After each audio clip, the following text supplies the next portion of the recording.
So I'm just going to warn you, you are on a Christian YouTube channel. I live in the free society, so I can speak my opinion and I have the right to do so. But many of you are going to find it offensive. So if you do find the Bible offensive and what it teaches, just a warning, you might want to turn off the video.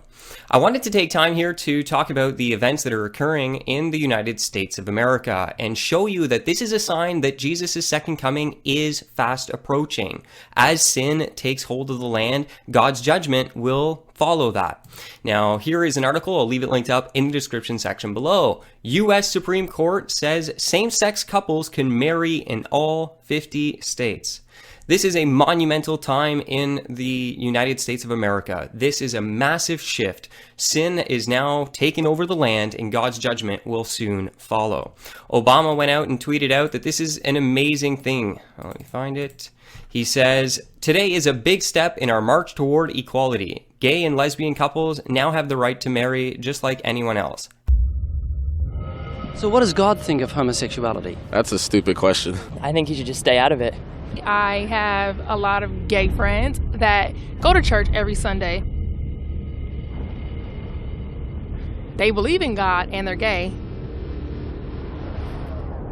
Are they going to burn in hell for being gay? Are people born that way? I believe so. I was. Do you think they're born that way? They're born that way. Sure? No attraction to men? Nope.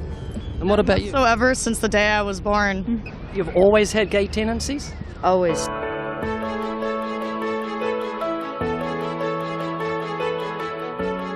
You're very good at this, honestly. This is actually a very good argument. You've changed your mind? Yeah, you enlightened me real fast. Does that make sense? Yes. Does that make sense? That makes sense, yeah. That does make sense. Does that make sense? It does. I have a question for you. Can you tell that I'm a lesbian?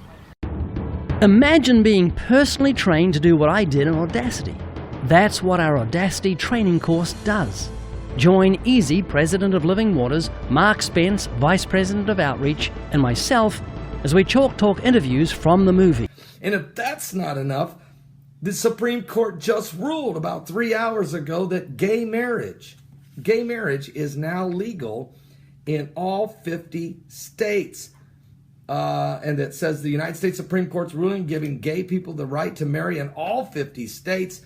They say, quote, ordinary people can do extraordinary things and has made our union a little more perfect, says President Barack Obama. The court says by a decision of 5-4 that trying to block gay marriage in a state, it would be a violation of the 14th Amendment of the Constitution of the United States. I think the church, as we engage with the LGBT community, we have to first and foremost not see them as our enemies. They are not our opponents. If we are saturated with the message of the gospel, no person really should ever be our opponent. I mean, Jesus himself says, love your enemies.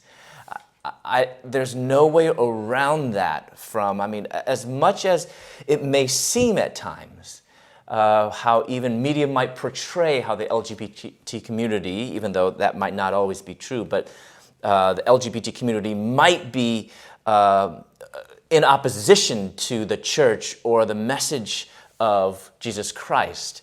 We just always need to remember that these are people. These are people that were very much like I was. These are people that need to know Jesus Christ. These are people who are now blinded and they need to hear the life-giving news of the gospel. So I think as a church, first and foremost, these are people. These people that are created in God's image. And so I think having that paradigm shift, even in the midst of what's going on in government and public policy and Supreme Court, I think when I watch the news, when I read the newspaper, I almost every sentence or paragraph, I have to remind myself, Jesus came to seek and save the lost. Recent statement of the Supreme Court about gay marriage.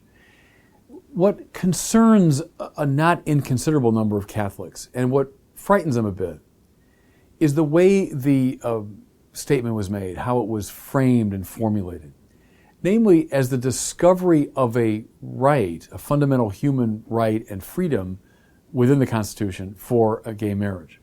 See, here's the problem. The problem is once you formulate it that way, then anyone who stands opposed to that point of view is a bigot, is someone who doesn't respect fundamental freedoms, someone really in the grip of a irrational prejudice. You've, in a certain way, cut off rational argument, and you've just said, well, this person doesn't recognize fundamental rights. And therefore, those persons can be ostracized, they can be censored, at the limit they can be moved off the public stage.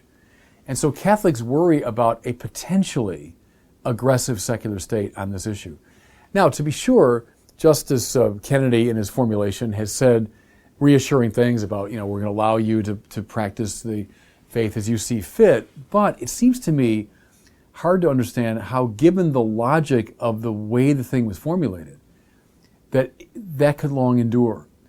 Decision. A lot of people are comparing the Supreme Court decision to the civil rights movement, specifically Loving versus Virginia, the 1960s case that struck down bans on interracial marriage. What do you make of that comparison? Well, I think we first have to look at what was the understanding of marriage when they first introduced interracial bans. The understanding of marriage was that it was a union of male and female ordered to the procreation of children. Interracial bans redefined marriage by inserting a non-essential element, race, into marriage for the reasons of racial purity.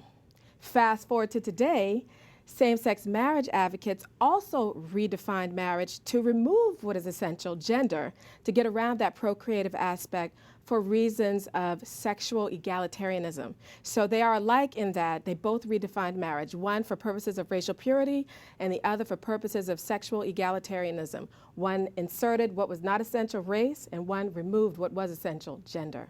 Well, as you know, Gloria, in the popular culture, this decision has been pushed upon so many of us of faith. How can Catholics uphold their belief in marriage without necessarily being hostile towards other people like that? Well, they need to understand the Church's teaching on marriage, which in essence is it's faithful, fruitful, and forever.